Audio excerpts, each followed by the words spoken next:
Hello students, once again I'm here. I hope you all are fine at your home. I also fine at my home.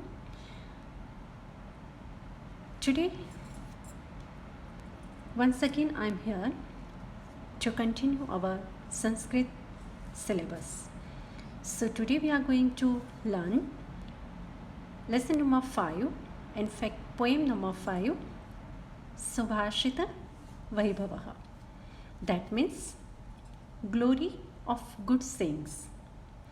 और सुभाषित वैभव यानी कि glory या फिर wealth, पर सुभाषित उसे हम कहते हैं सुष्ठु भाषितम इति सुभाषितम, यानी कि जो अच्छा हम बोलते हैं, अच्छा बोलते हैं या मीठा बोलते हैं, उसे हम अपना वेल्थ, अपनी वेल्थ कहते हैं, अपनी ग्लोरी कहते हैं. ठीक है.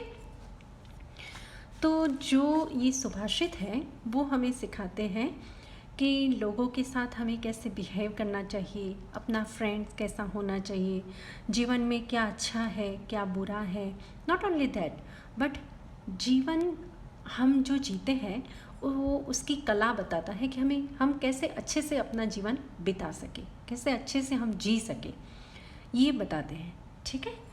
सो नाउ जैसे जैसे हम ये सुभाषित के मुक्तक पढ़ते जाएंगे वैसे वैसे आपकी समझ में आता जाएगा कि हमें क्या कहना चाहते हैं.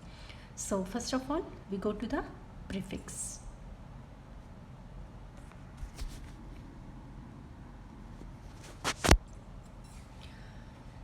Subhashita Vaibhava.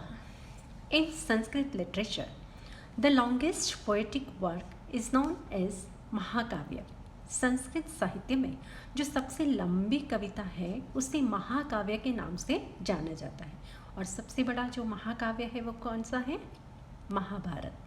ठीक है. सबसे लंबा जो महाकाव्य है वो महाभारत है. And the smallest poetic work is known as Muktaka. और वो सबसे छोटी जो पोएम है उसे हम कहते हैं मुक्तक, जो 2 लाइन की भी होती है, कभी कभी वो 4 लाइन की भी होती है. Just as single pearl is invaluable, जैसे कि एक मोती जो होता है वो अमूल्य होता है, वैसे ही सो टू आर दिस स्मॉल मुक्तकास. ठीक है. तो जो ये छोटे छोटे हमारे मुक्तक है वो भी इतने ही अमूल्य है, यानी कि इनवैल्यूएबल है. दिस मुक्तकास आर सेइंग और एपिग्राम्स. एपिग्राम्स यानी कि शॉर्ट पर कुछ हमें कह जाए वैसी वाली पोएम. ठीक है. तो इसे या तो हम मुक्तक कहते हैं या फिर एपिग्राम कहते हैं. This well known and melodious form of Sanskrit literature has the distinctive ability to serve in its 4 lines the precious teaching of life in the most aesthetic manner. ठीक है. एस्थेटिक मैनर यानी कि कलात्मक रीत से वो हमें बताते हैं उपदेश. पहले तो हमें उपदेश देते हैं कि हमें अपना जीवन अच्छे से कैसे जीना चाहिए. ठीक है. तो ये संस्कृत साहित्य में बहुत अच्छी बात है कि ये छोटी सी 2 लाइन या 4 लाइन जो है वो हमें अच्छे से अपनी लाइफ अच्छे से कैसे जीनी है, या फिर हमें कोई उपदेश देना है उनको, तो भी ये 2 या 4 लाइन में वो हमें उपदेश दे देते हैं. ये बहुत संस्कृत में ही ये है, बाकी सब में ऐसा नहीं है. फ्रॉम दिस एपिग्राम्स, तो यहाँ जो हमें 8 ऐसे एपिग्राम्स या ऐसे मुक्तक दिए हैं, we get the moral of ideal life. आदर्श जीवन वो हमें कैसे जीना चाहिए इसके बारे में, एंड गुडनेस, और हमारी सारांश, जीवन का हमारा जो सारांश है, अच्छे से हम कैसे जिए, वो इसमें बताया गया है. Such epigrams have been collected in this lessons. उनमें से कई जो मुक्तक है, यानी कि 8 मुक्तक है हमारे इस सुभाषित वैभव में. ठीक है. In the एपिग्राम्स chosen for this lesson, you will notice words with a one type of case ending. One type of case ending यानी कि जो विभक्ति होती है वो विभक्ति, यहाँ विभक्ति वाले शब्द यहाँ आपको देखने को मिलेंगे. दिस केस एंडिंग्स यानी कि ये जो विभक्ति प्रत्यय है will help you in learning the Sanskrit language, यानी संस्कृत भाषा वो कैसे सीखी जाती है, उसमें क्या आता है विभक्ति, वो यहाँ पर आपको बताई जाएगी। स्टैंडर्ड 8 में भी मैंने आपको जैसे देवा का, माला का या फिर वन का ये सब लिया था, वो विभक्ति परिचय था, ठीक है। On the other hand, these epigrams will also provide you with inspiration to develop the values in them, ठीक है। तो ये जो है हमारे जीवन में ये एपिग्राम हमें बताते हैं कि हमारी वैल्यू अपने आप में, हमें अपनी वैल्यू कैसे बढ़ानी है, हमारी कीमत हमें कैसे बढ़ानी है, वो हम ही जानते हैं। कोई डिसाइड नहीं करेगा कि अपनी वैल्यू हमें कैसे बढ़ानी है, हम ही जानते हैं कि हमारी वैल्यू हमें कैसे बढ़ानी है। The immortality of fame in this मॉर्टल world, ठीक है। जो ये नाशवंत दुनिया है, मॉर्टल वर्ल्ड, तो ये जो नाशवंत दुनिया है इसमें क्या अमर रहता है, सब कुछ तो नाश होता है, बस इंसान ने जो अपना नाम कमाया है, कीर्ति, फेम यानी कि कीर्ति, प्रतिष्ठा, तो ये जो कमाया है वही अमर रहता है, इमॉर्टल, ठीक है, वही अमर रहता है। तो ये हमारा फेम हम कैसे कमाए ये भी बताते हैं। फिर greed as the basic cause of all sins, यानी कि जो लालच है वो बहुत बुरी बला है, सारे पापों का जड़ यही है। The ability to recognise friends and one's kin, तो दूसरी ओर एक एपिक में ये भी बताते हैं कि एबिलिटी टू रिकॉग्नाइज फ्रेंड्स, अपने मित्र को पहचानने की जो शक्ति है वो, एंड वंस कीन, और किसी की चतुराई को अगर हमें पहचानना है तो हम कैसे पहचान सकते हैं। फिर बताया है the characteristics of good and bad people etcetera, ठीक है, अच्छे और बुरे लोगों के लक्षण क्या होते हैं ये बताया है।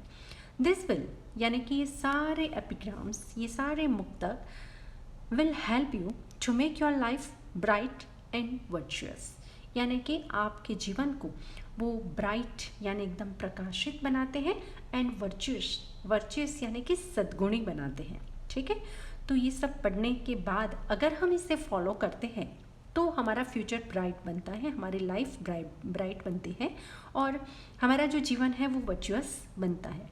But if we don't follow we don't get nothing, we get nothing, कुछ भी हम नहीं पा सकते हैं, ठीक है। सो कम टू द मुक्तक। फर्स्ट है माधुर्यमक्षर व्यक्ति ही पदच्छेदस्तु सुस्वरः धैर्यं लय समर्थम च शरेति पाठका गुणाः, ठीक है। उसे अगर हम गाते हैं तो ऐसे ही गाते हैं, माधुर्यमक्षर व्यक्ति पदच्छेदस्तु सुस्वरः धैर्यं लय समर्थम च शरेति पाठका गुणाः, यानी कि जो रीडर होते हैं, रीडर जो है अच्छा रीडर यानी कि पढ़ने वाला किसे कहते हैं हम, तो इसमें ये 6 गुण अगर है तो वो अच्छा रीडर है, पाठक यानी कि रीडर। तो सबसे पहले तो इसमें एक माधुर्यम होना चाहिए, यानी कि उसका जो वॉइस है स्वीट होना चाहिए, ठीक है, बोलने का उसका जो टोन है वो स्वीट होना चाहिए। फिर है अक्षर व्यक्ति, यानी कि जो प्रोनाउंसिएशन करता है, जो वर्ड बोलता है वो एकदम क्लियर हो, प्रोनाउंस होना चाहिए। फिर है पदच्छेद यानी कि आइसोलेशन ऑफ वर्ड्स, कहाँ हमें कॉमा करना है, कहाँ क्वेश्चन मार्क लगाना है, कहाँ फुल स्टॉप लगाना है, ये हमें समझ में होना चाहिए। फिर है सुस्वर, यानी कि ब्यूटीफुल वॉइस, आवाज़ भी उसकी मीठी होनी चाहिए, ठीक है। और है धैर्यम, यानी कि आपने किसी को ऐसे देखा होगा कि जो बताना चाहते हैं वो फट करके, जैसे बंदूक में से गोली छूटती है वैसे फट बोल देते हैं, मशीन गन में से छूटे ऐसे, ठीक है। तो ऐसे नहीं बोलना है, धीरज के साथ, यानी किसी के भी सामने बोलना है, धीरे धीरे करके बोलना है ताकि सामने वाले की समझ में अच्छे से आ जाए। और है लय सामर्थ्यम, तो इसे कहते हैं जो अगर वो गाना गाते हैं तो बाकी सब जो ऑर्केस्ट्रा है, म्यूजिशियन है या म्यूज़िकल इंस्ट्रूमेंट है, तो उसके साथ लय होना चाहिए। और हम भी जैसे कहते क्वेश्चन मार्क वाला हम किसी के आगे बात करते हैं तो वो टोन होना चाहिए, लय वो होना चाहिए। अगर हम एक्सक्लेमेटरी साइन लगाते हैं, वो वाला सेंटेंस बोलते हैं, तो हमारी जो ट्यून है वो होनी चाहिए। ठीक है, हम कहना कुछ चाहते हैं, किसी को हम प्रश्न पूछते हैं कि तुम्हारा नाम क्या है, और हम कहेंगे तुम्हारा नाम क्या है। ठीक है, तुम्हारा नाम क्या है, तो ये दोनों में फ़र्क पड़ता है काफ़ी। तो ये लय होना चाहिए। अगर ये 6 क्वालिटीज़ अगर किसी में है तो उसे हम अच्छा रीडर मानते हैं। ठीक है, तो अब इंग्लिश में इसका ट्रांसलेशन देखते हैं। Sweetness of tone, clear pronunciation of letters, isolation of words, line by line है, आप देखते जाओ। माधुर्यम से लेके, माधुर्यम यानी कि स्वीटनेस ऑफ टोन, अक्षर व्यक्ति ही यानी कि clear pronunciation of letters, isolation of words यानी कि पदच्छेदस्तु, सुस्वरा यानी ब्यूटीफुल वॉइस, धैर्यम यानी कि courage, and sense of rhythm. ठीक है, courage and sense of, actually courage भी नहीं, पैशन है। धैर्यम यानी कि यहाँ पर करेज लिखा है, और शायद आपके डाइजेस्ट में भी करेज है। एक्चुअली धैर्यम यानी कि पेशन। फिर लय सामर्थ्यम, तो इसके लिए कहते हैं, लय सामर्थ्यम के लिए इन कीपिंग विथ बीट। ठीक है, या फिर rhythm. These are the 6 qualities of a good reader. ठीक है, once again I repeat it. Sweetness of tone, clear pronunciation of letters, isolation of words, beautiful voice, courage, and sense of rhythm. These are the 6 qualities of a good reader. Okay, I hope you understand.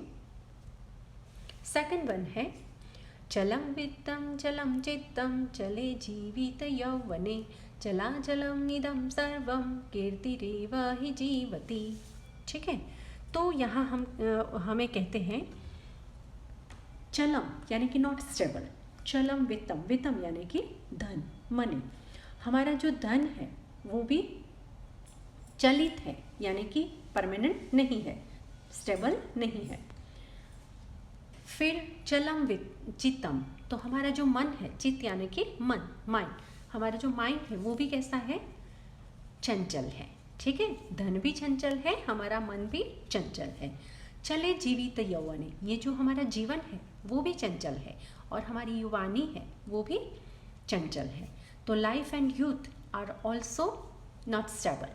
तो चला चलम इदम, चल अचल, चल अचल इदम यानी कि आने जाने वाला। ठीक है, कभी आता है कभी जाता है, जैसे स्टेबल एंड अनस्टेबल ऐसे है ये सब। बट कीर्ति ही एवं ही जीवती, पर हम इंसान ने जो अपना नाम कमाया है, अपनी फेम यानी कीर्ति कमाई है, वो हमेशा रहती है, उसके जाने के बाद भी रहती है। ठीक है, तो इंग्लिश में हम इसका ट्रांसलेशन देख लेते हैं। Wealth is transitory, wealth is transitory, या फिर wealth is not stable. Mind is fickle, या फिर mind is not stable. Life and youth are unsteady. All this is stable and unstable, but only the fame lives for ever. Understand? Once again, I repeat it. Wealth is unstable. Mind is unstable. Life and youth are unsteady, unstable. All this is stable and unstable. But only the fame lives forever. ठीक है? Number 3 पे आते हैं। मक्षिकावरणमिच्छन्ति धनमिच्छन्ति पार्थिवः, नीचः कलहमिच्छन्ति शांतिम इच्छन्ति साधवः। ठीक है, तो व्रणम यानी कि वुंड, घाव, पार्थिवः यानी कि किंग्स, पार्थिव यानी किंग, અને पार्थिवः मीन्स प्लूरल फॉर्म किंग्स। नीचः यानी कि मीन, नीच लोग होते हैं वो। ठीक है, साधव यानी कि गुड पीपल, एंड शांति यानी कि पीस। तो मक्षिका यानी कि हाउस फ्लाई, मक्षिका व्रणम इच्छन्ति, तो जो हाउस फ्लाई होती है वो घाव पसंद करती है, ठीक है, क्योंकि वो मक्खियाँ जो होती हैं वो गंदी जगह जो होती है उसको ज़्यादा पसंद होती है। तो जहाँ पर भी किसी का घाव होता है वहाँ वो फट से जाके बैठ जाती है और परेशान करती है वहाँ जाके, क्योंकि वो उसकी फितरत है, बाय बॉर्न उसने यही सीखा हुआ है, ठीक है। फिर है धनम इच्छन्ति पार्थिवः, तो जो किंग्स है उनकी इच्छा क्या होती है, बहुत धन कमाओ, बहुत धन कमाओ, तो वो पैसे चाहते हैं। नीचा कलम इच्छन्ति, उसको किसी के साथ अच्छे से बात करनी आती ही नहीं है, हर किसी के साथ वो झगड़ा ही करते हैं, कजिया कंकास कलह करते हैं, ठीक है। फिर शांतिम इच्छन्ति साधव, पर साधु लोग होते हैं, जो अच्छे लोग होते हैं, वो हर किसी के साथ शांति चाहते हैं। कोई अगर गुस्सा होकर उनसे बात करते हैं तब भी वो उनके साथ शांति से बात करते हैं कि भैया शांति रखो, आपका जो भी प्रॉब्लम है आप मुझे शांति से बताओ, हम उसको सॉल्व कर देंगे, ठीक है। वो तुरंत ऐसे एक्साइटेड नहीं हो जाते हैं। तो ट्रांसलेशन इसका देख लेते हैं। House flies desire wound, kings desire wealth, the wicked desire quarrel, but good people desire peace. तो अच्छे और बुरे लोगों का यहाँ हमें बताया है कि दोनों में क्या डिफरेंस होता है, ठीक है। Once again I repeat it, house flies desire wound, kings desire wealth, the wicked people desire quarrel, but good people desire peace, ठीक है। फोर्थ पे है गावो गंधेन पश्यन्ति वेदैः पश्यन्ति ब्राह्मणा, चारैः पश्यन्ति राजन् चक्षुर्भ्यामितरे जनः, ठीक है। तो यहाँ हमें कहते हैं गावह यानी कि काउस, गंधेन यानी कि बाय सेंस, ठीक है, सेंट या सेंस कुछ भी हम कह सकते हैं, स्माइल। पश्यन्ति यानी सी, चारही यानी कि बी स्पाइस यानी कि जासूस, ठीक है। इतरे जना यानी कॉमन पीपल, चक्षुर्भ्याम यानी कि इंस्ट्रूमेंटल ड्यूअल या फिर विद द 2 आइज, ठीक है, विद द 2 आइज। तो हिंदी में पहले हम देख लेते हैं गावो गंधे न पश्यन्ति, यानी कि गाय जो होती है, गैया जो होती है, वो स्मेल करके वो देखती है। उसको आप कहीं भी छोड़ दो, अननोन के बीच में कहीं दूर छोड़ के आओ, वो स्मेल करते करते अपने मालिक के यहाँ पहुँच जाती है। ये इनकी एक स्पेशल क्वालिटी है जो गॉड गिफ्ट है, ठीक है। हमें कोई छोड़ दे कहीं दूर और हमने रास्ता नहीं देखा तो हम स्मेल करके नहीं आ सकते, पर कुत्ते हैं, गाय है, वो सब आ सकते हैं। वेदैहि पश्यन्ति ब्राह्मणः, तो ब्राह्मण जो है वो वेदैहि यानी वेद के द्वारा यानी अपने नॉलेज के द्वारा, ठीक है। गैया जो है वो अपने अंडरस्टैंडिंग के द्वारा आती है, पर ये जो अंडरस्टैंडिंग भी कहते हैं और स्मेल भी कह सकते हैं, ठीक है। पर ब्राह्मण जो है वो अपने नॉलेज से देखते हैं। कुछ भी अगर उनको कुछ पूछते हैं तो वो कहते हैं 1 मिनट मैं पहले देख लेता हूँ, मेरे टिप्पणी में क्या आता है देखना को, ठीक है। तो उससे हम कहते हैं कि ब्राह्मण जो है वो वेदों से देखते हैं, यानी वेदों में क्या लिखा है वही वो सही मानते हैं। अपने नॉलेज को ही, अपनी जो पंडिताई है उसको ही ब्राह्मण लोग उससे ही वो देखते हैं। चारे ही पश्यन्ति राजन, चारे ही यानी कि उनके जासूस। राजा जो है वो हूबहू जो देखता है उसे सही नहीं मानता है, पर उसके जासूस जो कहते हैं उसी को वो सही मानता है। इसीलिए कहते हैं कि राजा जो है वो जासूस से देखते हैं, और आम जनता जो है, बाकी जो लोग हैं वो आँखों से देखते हैं। तो इसे कहते हैं काउ सीज यानी कि understand by smell, Brahmin sees by Vedas यानी कि their knowledge, king sees by their spices यानी कि गुप्तचर, and common people see by their eyes. Once again I repeat it, cows see by smell, Brahmins see by Vedas, kings see by their spices, and common people see by their eyes. So सुभाषित वैभव उसका जो first जो है हमारा वो, ठीक है चलो complete कर लेते हैं। ओके, तो फिफ्थ वाला हमारा है दरिद्राय धनम देयम ज्ञानम देयम जड़ाय च पिपासिताय पानीयम क्षुधिताय च भोजनम। तो किसको क्या देना चाहिए, ये जो मुक्तक है उसमें हमें ये बताया है कि किसको हमें क्या देना चाहिए। दरिद्राय धनम देयम, जो गरीब है उसको हमें धन देना चाहिए। ज्ञानम देयम जड़ाय, जो जड़ पीपल है यानी इग्नोरेंट है उसको हमें ज्ञान देना चाहिए। पिपासिताय पानीयम, जो प्यासा है उसे हमें पानी देना चाहिए। और जो क्षुधिताय यानी कि जो भूखा है उसको हमें भोजन देना चाहिए। यानी जिसको जो चीज़ की ज़रूरत है वो अगर हम देते हैं तो इसका इम्पोर्टेंस ज़्यादा रहता है। ठीक है, तो इंग्लिश में एक बार हम इसका ट्रांसलेशन देख लेते हैं। The poor should be given money and the ignorant should be given knowledge. Water should be given to the thirsty and food should be given to the hungry. ठीक है, once again I repeat it. The poor should be given money and the ignorant should be given knowledge. Water should be given to the thirsty and food should be given to the hungry. ठीक है, number 6, लोभात् क्रोधः प्रभवति लोभात् कामः प्रजायते लोभान्मोहश्च नाशश्च लोभः पापस्य कारणम।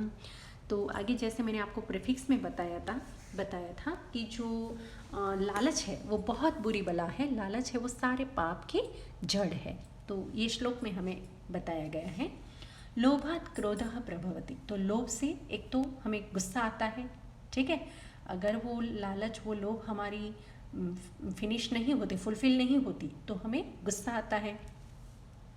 लोभात् कामः प्रजायते, कामः यानी कि डिज़ायर। ठीक है, कामः यानी कि डिज़ायर। तो लोभ जो होता है उससे हमारा जो काम है वो हमारी जो डिज़ायर है, हमारी डिमांड है, हमारी इच्छाएं है वो बढ़ाता है लोभ। ये करो वो करो, क्या करो तो मैं बहुत कुछ पाऊँ। ठीक है, तो ऐसे ऐसे करके हम हमारी जो विशेष है, हमारी डिज़ायर है, इच्छाएं है वो बढ़ाता है। प्रजायते, ठीक है, प्रजायते यानी कि वो बढ़ाता है। फिर लोभान मोहश्च नाशश्च, लोभान मोहश्च नाशश्च यानी कि टेम्पटेशन। टेम्पटेशन जो है वो भी टेम्पटेशन एंड डिस्ट्रक्शन, नाश यानी डिस्ट्रक्शन एंड मोह यानी टेम्पटेशन। सबसे ज़्यादा लोभान मोहश्च नाशश्च यानी कि लोभ किससे होता है, एक तो टेम्पटेशन यानी लालच से होता है और एक नाश है, वो नाश करता है। लोभ अगर किसी में है तो एक तो इसकी लालच बहुत बढ़ जाती है और वो सब कुछ नाश कर देता है, यानी कि लोभः पापस्य कारणात्। तो लोभ जो है वो सारे सीन जो है उसका कॉज है। ठीक है, यानी कि लालच बहुत बुरी बला है, हमें किसी में भी ज़्यादा लालच रखनी नहीं है। ठीक है, हाँ जितना नीडी है, ज़रूरी है उतना हमें चाहिए, पर इससे ज़्यादा अगर हम चाहने की कोशिश करते हैं तो वो लालच ही है और वो बहुत बुरी बला है। ठीक है, तो देखते हैं इसका translation. Anger originates from greed, desire is born या born out from greed, temptation and destruction are caused by greed, greed is the cause of sin, यानी कि सारे जड़ की जो फसाद है वो वही है, लालच ही है। once again I repeat it, anger originates from greed, desire is born out from greed, temptation and destruction are caused by greed. Indeed, greed is the cause of sin. 7th one देखते हैं। तक्षकस्य विषं दन्ति मक्षिकायाश्च मस्तके वृश्चिकस्य विषं पुच्छे सर्वांगे दुर्जनस्य तत्। तो यहाँ पर हमें कहते हैं तक्षकस्य यानी कि स्नेक, मक्षिकाया यानी फ्लाई, मधुमक्खी। ठीक है, मक्खी नहीं मधुमक्खी। वृश्चिक यानी कि स्कॉर्पियन, बिच्छू। पुच्छे यानी कि इन द टेल। दुर्जनस्य यानी ऑफ द वीकेंड। तत् यानी कि इट, एंड सर्वांगी इन द होल बॉडी। ठीक है, तो कहते हैं कि तक्षकस्य विषम दंते, नाग को, सांप को जहर उसका जो है वो कहाँ होता है, उसको दांत में जहर होता है, काटता है किसी को तो वो मर जाता है या फिर जहर चढ़ जाता है। मधुमक्खी जो होती है उसके मस्तक में होता है क्योंकि उसके मुंह में ही कांटा होता है। ठीक है, जैसे ही वो किसी को काटती है तो पहले ही वो कांटा लगा देती है तो उसमें होता है विष। फिर जो एलर्जेटिक पीपल होते हैं उनको स्वेलोइंग वगैरह हो जाती है। बिच्छू जो होता है उसकी पूंछ में होता है, उसके ऊपर पैर आए या फिर उसको आप परेशान करो तो वो उसकी पूंछ हमें मारता है और उसमें विष होता है, तो जिसकी वजह से हमारी पूरी बॉडी में वो पॉइजन स्प्रेड हो जाता है। बट ऐसे वीकेंड पीपल जो दुर्जन लोग होता है उसके तो सारे अंग अंग में, पूरी बॉडी में जहर फैला हुआ है। न वो किसी का अच्छा देख सकता है, न किसी का अच्छा सुन सकता है, न किसी के बारे में वो अच्छा सोच सकता है। ठीक है, आइए इंग्लिश में इसका ट्रांसलेशन देख लेते हैं। The snake has poison in its teeth, the fly has poison in its head, the scorpion has poison in its tail, and a wicked person's whole body is full of poison. ठीक है, once again I repeat it. The snake has poison in its teeth, the fly has poison in its head, the scorpion has poison in its tail, but a wicked person's whole body is full of poison. ठीक है, अब last one. उत्सवे व्यसने चैव दुर्भिक्षे शत्रुविप्लवे राजद्वारे श्मशाने च यस्तिष्ठति स बान्धवः। ठीक है, अब हमें कहते हैं कि हमारा भाई हम किसे कहते हैं, बांधव जो हमारा भाई है वो हम किसे कहते हैं, हमारे रिलेटिव्स हम किसे कहते हैं। तो कहते हैं उत्सव यानी कि फेस्टिवल, व्यसने यानी कि इन डिफिकल्टी, दुर्भिक्षे यानी इन द फेमाइन, शत्रु विप्लवे यानी in the war with the enemies, बराबर। राजद्वारे यानी इन द रॉयल असेंबली, श्मशाने यानी कि इन द क्रिमेटोरियम, च यत् तिष्ठति स बांधवः, इन सब में जो हमारे साथ हमेशा रहता है वही हमारा सबसे अच्छा रिलेटिव्स है। एंड बांधव यानी कि भाई, तो भाई भी हमारा साथ नहीं छोड़ता है। अच्छा भाई जो होता है वो किसी भी कंडीशन में हमारा साथ नहीं छोड़ता है, ये श्लोक में हमें ये कहना चाहते हैं। ठीक है, हमारे जो अच्छे जो रिलेटिव्स हैं, हमारा अच्छा जो फ्रेंड है वो हम किसे कहते हैं, तो उत्सव। ठीक है, उत्सवे व्यसने, ठीक है, हमारे मुश्किलों में, हमारे खुशियों में, अगर हम दुर्भिक्ष यानी कि फेमाइन यानी दुष्काल अगर होता है तब भी हम मुसीबत में होते हैं, या फिर शत्रु के साथ कोई बैटल हो जाए, युद्ध हो जाए तो उसमें भी हम मुश्किल में होते हैं। राजद्वारे यानी कि इन रॉयल असेंबली, हमारी खुशियों में, हमारे सारे अच्छे प्रसंग में वो भी हमारे साथ होते हैं। स्मशान में हमारा अगर कोई रिलेटिव्स गुजर गया तो उसके हमारे साथ वो भी यहाँ क्रेमेटोरियम तक आता है। और कहते हैं कि इन सब में जो हमारा ऑलवेज साथ देते हैं वही हमारा अच्छा रिलेटिव्स है, वही हमारा अच्छा फ्रेंड है। और बांधव, मित्र को भी हम भाई ही कहते हैं ना, तो इसीलिए बांधव यानी भाई और बांधव यानी friend. So let's say its translation. One who stands in the festival, famine, war with the enemy, in the royal assembly, in the crematorium is our real relatives. ठीक है, इज अवर रियल रिलेटिव। तो ऐसा कोई इंसान जो हर कोई condition में हमारे साथ है, वो सिर्फ इतना ही कहता है कि तू फिक्र मत कर, मैं तेरे साथ हूँ ना, बस वही हमारे लिए काफ़ी है। तो इसे हम अपना अच्छा रिलेटिव्स कहते हैं। और फ्रेंड से ज़्यादा अच्छा रिलेटिव और कोई नहीं हो सकता। जो हमारा क्लोज फ्रेंड है वो कितनी भी हमारी, हम मुश्किल में हो, खुशियाँ में हो, हमेशा वो हमारा साथ देता है। तो इंग्लिश में, sorry once again I repeat it, उसमें कहते हैं, ये हमारा 8 जो मुक्तक है उसमें, one who stands in the festival, famine, war ठीक है, festival.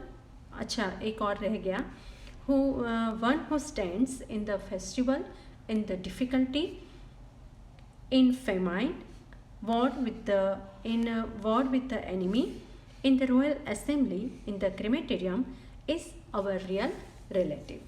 So here we complete our fifth poem, सुभाषित वैभवः, एंड आई होप कि आप इसे फॉलो करके अपना जीवन अच्छे से गुजारें, ठीक है, अपनी जो लाइफ है उसे ब्राइट और वर्चुअस बनाएं। Okay, good bye.